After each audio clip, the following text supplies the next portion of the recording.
¿Qué tal? Muy buenas noches. Es realmente un gusto estar aquí con ustedes. Felicidades al ITAM por este proyecto.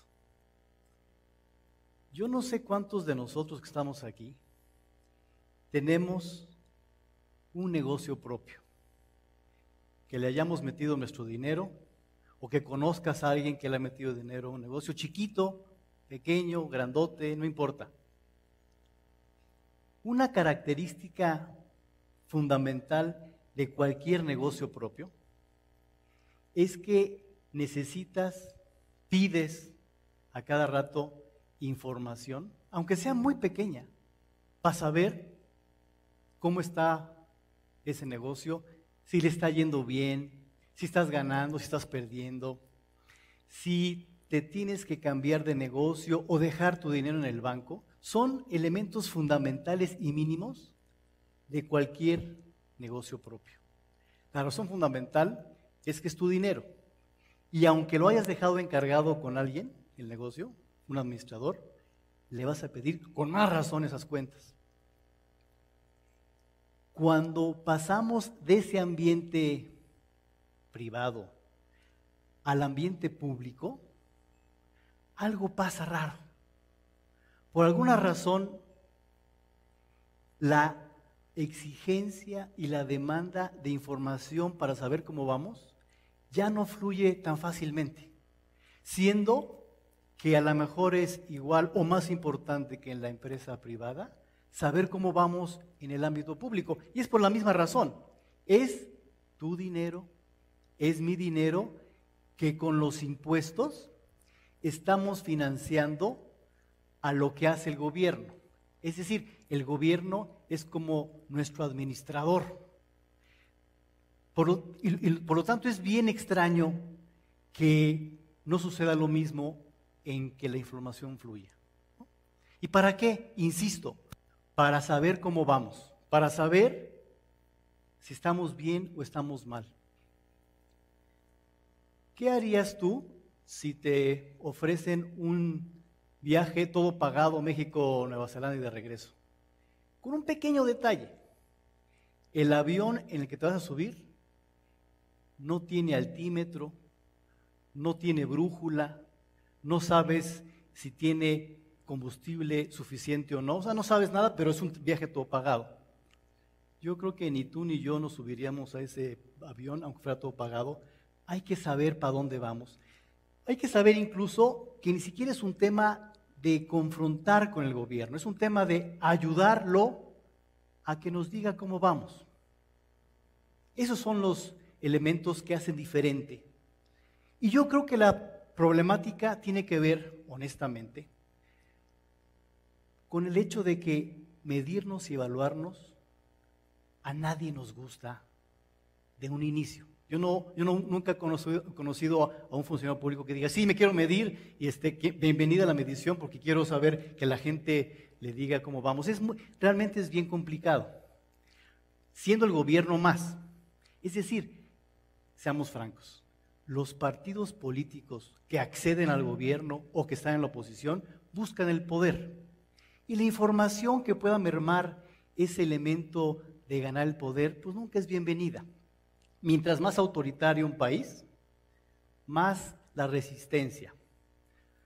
Contradecir al presidente, al primer ministro, al rey, al emperador, pues nunca ha sido un elemento pues divertido o fácil. Y otra cosa también que hay que aceptar: en los temas técnicos, creo que es más fácil medir en la empresa privada, aunque sea muy grande, cómo va. Son cálculos de ingresos menos costos, a lo mejor lo sofisticas un poquito con el valor presente neto, pero hay fenómenos sociales en donde los gobiernos quieren incidir que no siempre son sencillos.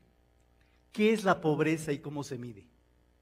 ¿Qué es el desempleo y cómo lo medimos?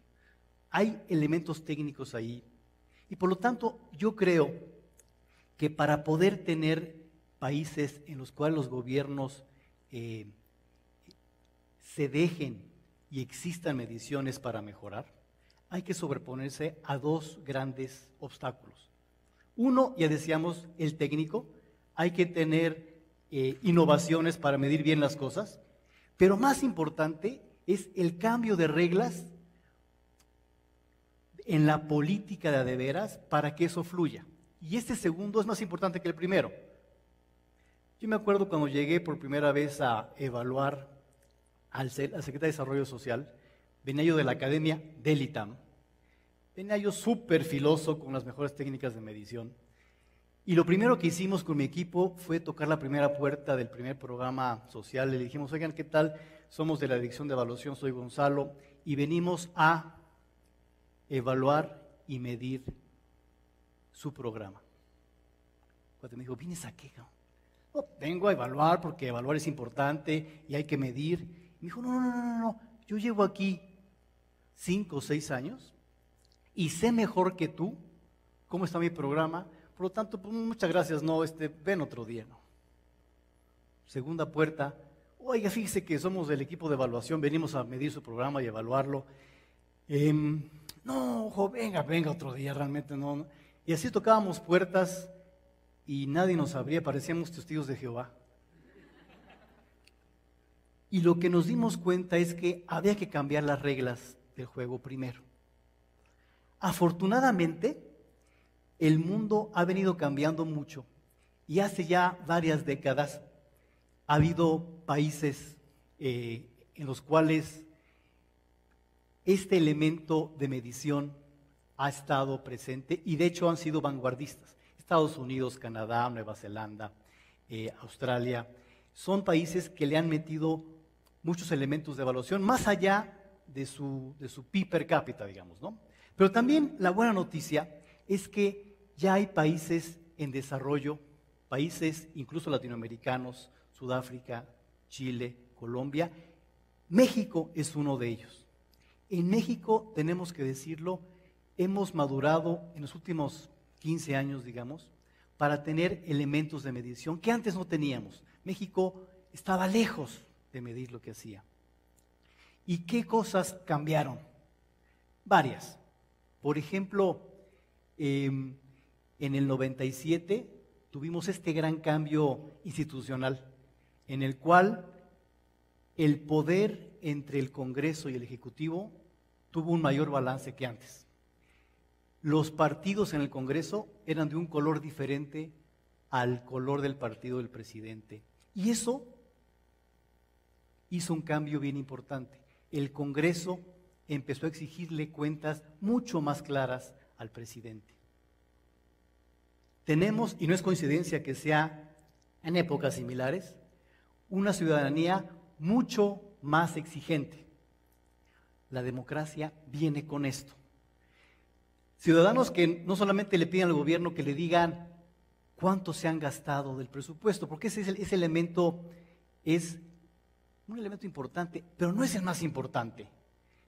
Yo me imagino qué pasaría si tú como accionista recibes al director de tu empresa y te dice, oiga, le tengo una gran noticia, una gran noticia. A ver, ¿qué pasó? Del dinero que me dieron los accionistas el año pasado,